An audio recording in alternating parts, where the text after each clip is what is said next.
book of Revelation says that we overcome by the blood of the Lamb and the words of our testimony. And I'm excited today that we begin the journey of sharing with you some of our testimonies. Actually, not some. I hope all of our testimonies. And today I am not alone. I have a friend with me to come join me in these tales. I told you last week that we're talking about tales of a God girl. Christian girls who love Jesus, getting to share their journey and their testimonies. And hopefully, we believe you're going to learn some from us. And we're going to inspire you, encourage you, or even rebuke you. So with me is... my name is Doti Akola. I'm so excited to be here today. Yeah. I am born again. I love the Lord with all my heart. I'm married to one husband. It's important for me to say that. In this generation. Yes. And then I have 3 kids, ages of 15, 6, and then 2-year-old. I am very passionate about the Word of God because for me, that is what has helped me in my journey. So I'm passionate about sharing it, and especially to the young people, because I remember at one point when I was young, and I wish somebody had shared the Word of God with me. So that is what I love. I do a lot of high school ministry. I'm also a teens pastor in my church. Yeah, that is basically me. Just so you know that I've known Doti for maybe over 10 years or something. And the season I met Doti in my life were, to say maybe they were dark seasons of my life. I was a teenager, late in my maybe teenagehood, who was lost, disillusioned, hurt.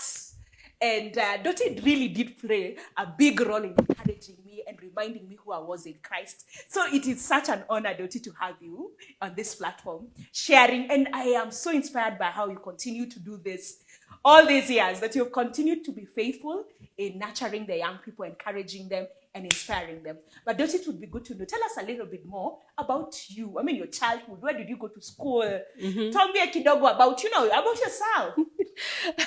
Actually, I was born in Nairobi in a family of 5 siblings. My first 7 years were in the ghetto. We lived in Dandora, but then we later moved on to Buruburu. What I remember about my early years, the first 7 years in Dandora, it was such an enjoyable time because I'm telling you, we used to do everything like going swimming in the, what are these called, mtaros. And then we used to go and watch the movies on the big screens. And I remember people used to like throw rotten eggs on each other. I'm telling you, the ghetto was just interesting. If there's something that I remember about that time was that I loved that part of my life. Then we later moved on to Buruburu. That was a bit quieter. And half of the time we used to stay indoors. So we were the kids who would just like watch through the fence and look at others. A memory that I remember when we moved to Buruburu was that we didn't have a TV at the time, but everybody there had TVs. So I remember we would go to the fence and watch the neighbor's TV from the fence. So that was basically what I remember about us moving there. I can say that also during that time in my early childhood, I remember being taken to boarding school at a very young age, at around when I was in class 3, I went to boarding school. For quite a number of years. And that is what I remember most about my childhood. Yeah. Were you church people? Were your folks church people? Yeah, actually, I was brought up in a Christian family. I remember being taken to church from a young age. Okay. Church was a big deal to my parents. There was no two way about it. We had to go to church. So I grew up in Sunday school, did all the memory verses and stuff. And I remember up until teenagehood is when we were not very comfortable with going with our parents to church. But somehow we made it work because they would go to the first service and then we would go to the second service. And I think I'm so glad for that foundation in my life, because even though it reached a point where I stopped going to church, just that foundation helped me through so much, remembering that I could always call upon God. Awesome. That is really, really good. Tell us now a little bit more about your teenagehood. During teenage years, this is where the drama happens. This is where action happens. My son right now is a teenager. He's 15. These are the dreaded years. These are the years he comes home with some moods and everything. Anyway, how was the teenage? How Yeah. was it? Yeah, for sure. I remember for me, my teenagehood. I think I remember it with. I'm one of those people who really went out. Like I really hit the roof in my teenage years. First of all, I remember I used to feel like I didn't belong. For some reason, I used to feel like I didn't belong with people. Like even though I was with people, like with friends in a crowd, somehow I would seclude myself, and I didn't understand why. Then I remember having a lot of anger inside me, which also at the time I did not understand why. So for most times, people would view me as rude, and some would view me as antisocial. Though I did want to have that connection with people, there was just a barrier, something inside me, which would hold me back from like having that connection with people. But what do you think caused it? Why? What do you think now in hindsight was causing the anger? The self isolation. Yeah. There's something that I didn't mention when we were talking about my childhood, which I think is very important because it really affected most of my teenagehood and part of my adult life. When I was still a child, probably around, I don't remember the age, but it was before I reached class 3, I underwent sexual molestation. And at the time, I did not understand what was happening. I did not know how to process that. And so I think when I reached teenagehood and I sort of started understanding what had happened to me, I felt a lot of anger inside because I felt like someone had done something to me without my consent. And something else which I remember about teenagehood was I didn't like being a girl. I preferred being a tomboy because I felt like girls were weak because someone took advantage of me because I was a girl. So I had a lot of anger because of that as well. And even my parents didn't know what was going on with me because I had not shared with them. I didn't know how to tell people what I had gone through. Yeah. And I agree with you, sometimes girls do go through stuff that we don't know how to express ourselves. And it later comes out in characters that our parents maybe are not able to understand, or siblings, or even the society does not understand. Yeah. And we end up, judging someone because, as you're saying, for you, you seemed rude, you seemed like you did not want to connect with people. Yet it was because of something that had happened. Yeah. But tell us a little bit more. I mean, Yeah, then I think I also had a lot of fear because I felt like if someone knew my past, probably they would not accept me the way I was. I craved for love from people, but at the same time, I put boundaries because I thought they would judge me based on what had happened to me. And so because of that, I remember, there's something I need to say because that was like a turning point. I remember when I just entered in high school and I was in Form 1.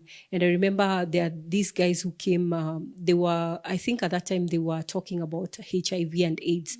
And so they had come and they were asking people if people were virgins and not. And I remember something inside me got confused because I knew I had not been with a man out of my own consent, but I also felt I knew that I wasn't a virgin. So that brought a lot of confusion in me. And from that time, I remember almost having like an identity crisis. And I'm telling you, the devil is usually not very far because from that time is when I started having these thoughts that I'm not lovable, that people cannot accept me the way I am. I'm damaged goods and stuff like that. And I remember from that time, I became an easy target even to start engaging in stuff like smoking cigarettes and alcohol, which I started at an early age. Yeah. So you started smoking, you started, it was like your place of escape. Yeah. Like that is where you get lost in, just to numb these feelings. Yeah, initially I didn't use it like a place of escape. It was more of a means for me to get accepted. Okay, yeah, with the crowd like that was belong. Yes, yeah, because the people around me were doing it, and that is what I craved for. So it was easier for me to just do it so that I could feel like I belonged with them. But then now when I started, I realized I loved this thing because to some sort or to some extent I was able to escape. Now it became an escape mechanism for me. Yeah. So, okay, this continues into your young adulthood, or at what point does this change? Yeah, it did continue because I remember even throughout high school, I continued to do that. We used to put alcohol in our juice, which we used to carry in school. Oh my goodness, if my parents hear this. But then it got worse after high school because now after high school, I think with the free time and then now you're feeling like you're a grown up, it did get worse. Then immediately after that, I remember joining uni. I went to Catholic University. And I remember the same struggle came again. This the struggle of just wanting to feel like I belonged somewhere. And I really went out of my way to just mingle with the bad crowd, so to speak. So I remember that's when it really escalated, the smoking, the drinking, skiving classes. I think I skived like half of the classes.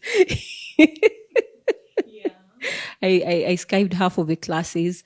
But then after that, I remember during that period. So I remember meeting this friend of mine when I was in uni. And it was just like she just came to add fire on whatever was going on in my life. She was like fun. Kabisa. She was the kind of girl who used to love going out. She used to like partying and stuff. And then she had the money for me.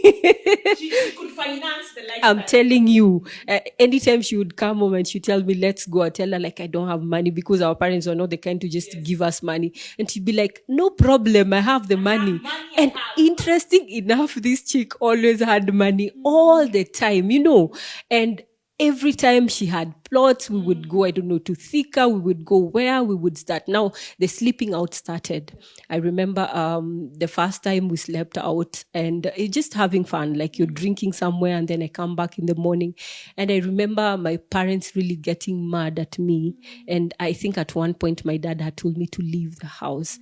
But then that is something that continued to like come up, like it now became something normal. Like I would come home, have an argument with my parents. Sometimes you're not talking, sometimes they're telling me to leave, but then we just continue. Like I just had this other side in my life that made it okay. Like despite everything that was happening at home, just the thought of me going out and forgetting everything for even if it's just for a weekend was worth it. Yeah. Wow. The things we do when we are young. I'm telling you. But I'm interested to know. So you continue with this lifestyle. I mean, you're drinking, it's going out, and of course you're saying there's trouble at home. So it means it's like when you go back home, situations haven't changed. It's still hard, you still are in conflict, but you get this weekend and you feel like life is okay. But did you come to a place where you were like, okay, I can't continue with this, or for how long did you pull this off? Actually, it continued for a number of years after that. But what I want to say is immediately when I was still in uni, I remember this girl, friend of mine, she brought me to Rongai. That was the first time that I actually came to Rongai. And why this is significant is because at that time I remember I met my boyfriend. Of course, I'd had boyfriends before, but this one played a significant role in my life. So I remember when I met him, he just sort of now took over where my friend had left. Now he was the one now that we used to drink together. Like I would disappear home on weekends and we would go and drink together the whole of the weekend. And that was what the connection that we had. Our connection was based on drinking. And I don't know if you remember the drinks that were that time. There were these sachets. You remember the American? I don't know if you know them. They were American and Kenya Kin, I remember. They used to be sold in sachets, and I think one would go for like 25 bob, and it was really potent. It wasn't like the ones that come in bottles. I think I need to say that initially when I started with the ones in the bottles, but it reaches a time and you're like, this thing doesn't reach where it's supposed to reach. And then also the cash that is needed. So I reached a point where now that was the normal. So actually, I didn't just stop at the sachets. I remember I've actually even taken Changa Lilian. Can you imagine that? Yeah. I remember going to the ghettos. There's one here in Rungai. It's called Bangladesh, I think. I remember going to Bangladesh and Kware severally. And I think there's something important that I want to bring out in that, because I see that is what the devil normally does. Like when he starts with you, he really brings you down to a point where you lose your dignity. Yeah, like you began with bottle, now you've moved to sachet, now you're even into changa. Yes. And I think it applies with everything, because even with the cigarettes, I remember I started with embassy lights. At the time, it was like, like that's a good cigarette. Then it reached somewhere I was like, I can't hack this. So I went to Sportsman. And I remember even at one point, I smoked roaster. Can you imagine? And the way roaster is usually for old people.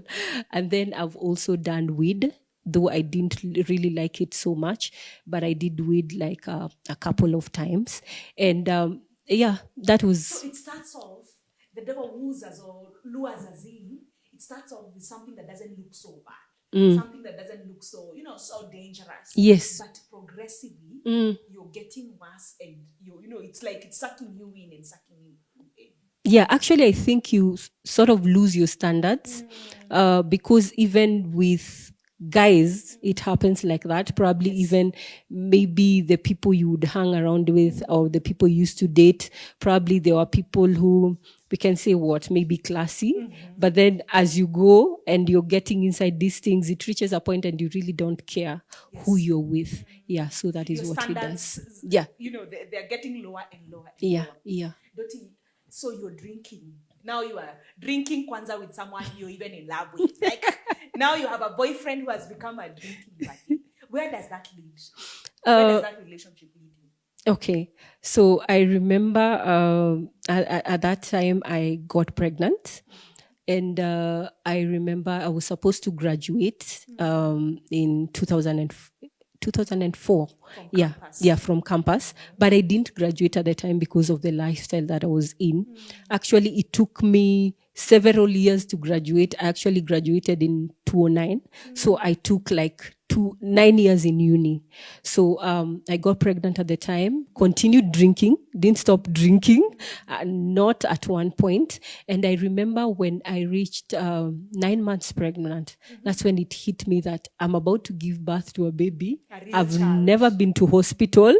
I have not even for one single jab. I've never been to hospital. I've never stopped drinking.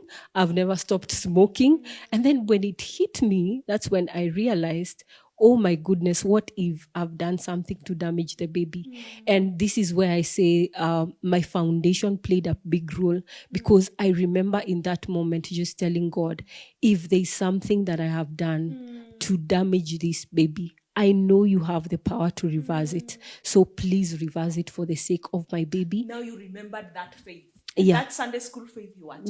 Yeah. Please reverse it for the sake of my baby. And I'm not going to smoke again. I'm not going to drink again. And strangely enough, the cravings just left me. Wow. And for the next couple of years, like 2 years or something, I didn't smoke. I didn't drink. And just from making that prayer. Yeah, just from making this prayer. And something which I also think is important for me to say, prior to me making this prayer, my boyfriend at the time had to leave the country because he wasn't Kenyan.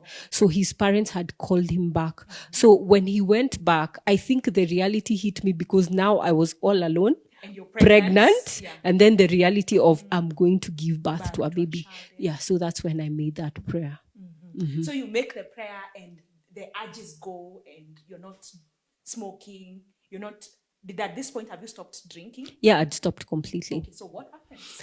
So for the next, I think almost 1.5 years, I am clean. I'm not doing anything. Still in contact with my boyfriend. We would still talk because we had not broken up.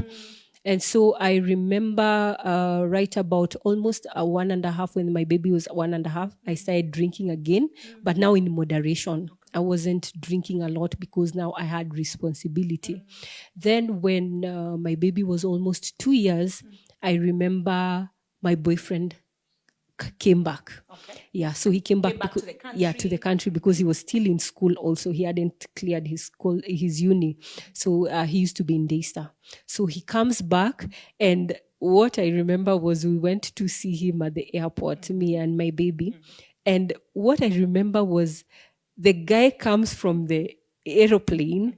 And he's high like a kite. Like and he's this drunk. like Yes. he's really, really drunk. And I don't know if you understand. For me, there was this excitement, like you have not seen somebody who's supposed to be the love of your life for like almost 2 years, and you're just waiting to see him, and you're thinking like, And you have this child, you're hoping they're anticipating to come and meet. Exactly. And then the guy comes and he's high. Wasted. Yeah. So high. I think half of the time he didn't even understand what was going on. And I remember at the time we decided to go somewhere for a few days, and the whole entire time the guy was high. Half of the time he was blacked out. And so I remember I couldn't drink as much because of, as I said, I had the baby with me at the time. But I remember feeling so frustrated. I was drinking a bit, but I was so frustrated because I was like, okay, really? Is this what I have signed up for? Yeah. Wow. Me, I am really sucked into this story. I'm like, okay, so let's go. What happens after that? So the relationship continues. I remember he came, was it around probably in October or something?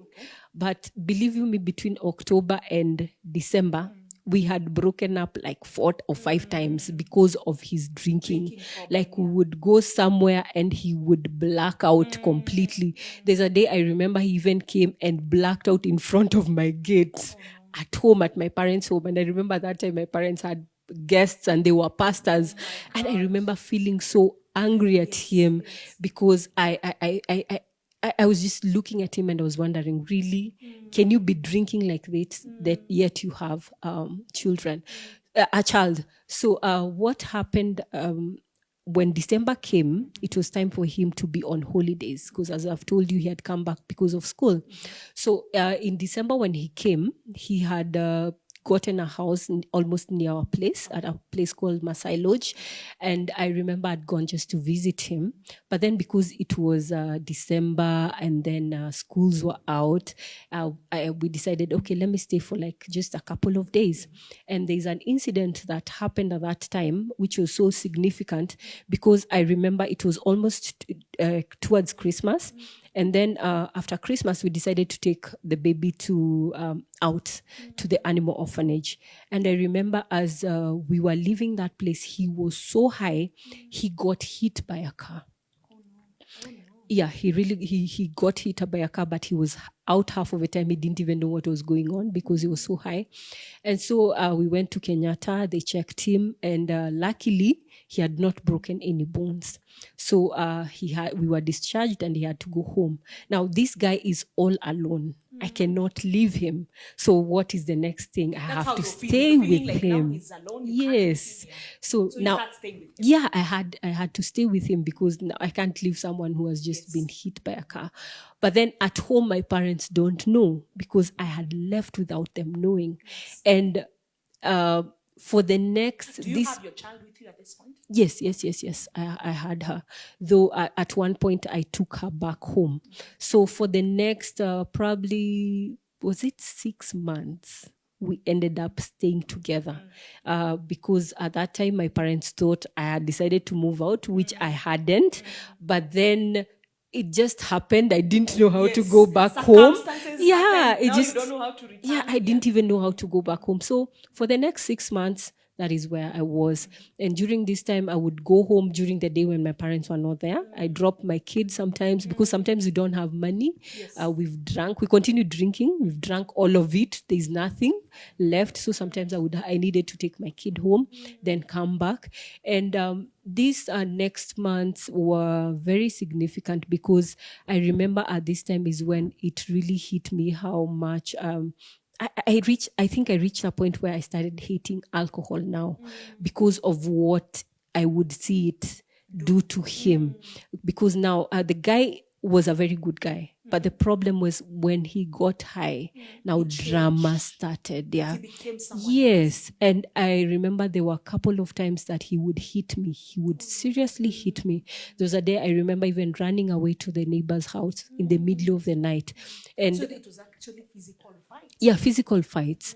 And one of the things that would trigger him was, as I said, when he was sober, he was a very good man. And so when he was sober, sometimes we would have a conversation and we would talk about when he sent money, that when the money comes, we're not going to drink, we're going to be responsible, let us buy things in the house. And when he was sober, he would agree to these things. Now, the problem was sometimes when the money comes and the minute he would go out and maybe meet his friends and drink, he would come asking for his money. And mind you, we had an agreement that I was the one to keep the money. And I remember one of these days he came and he was asking for money. And I told him, but you said I'm not supposed to give you money. And he's like, no, why are you refusing with my money? It's my money. And I remember that was one of the days that he really hit me. Actually, it was that day that I'm telling you I had to run away to the neighbor's house. Yeah.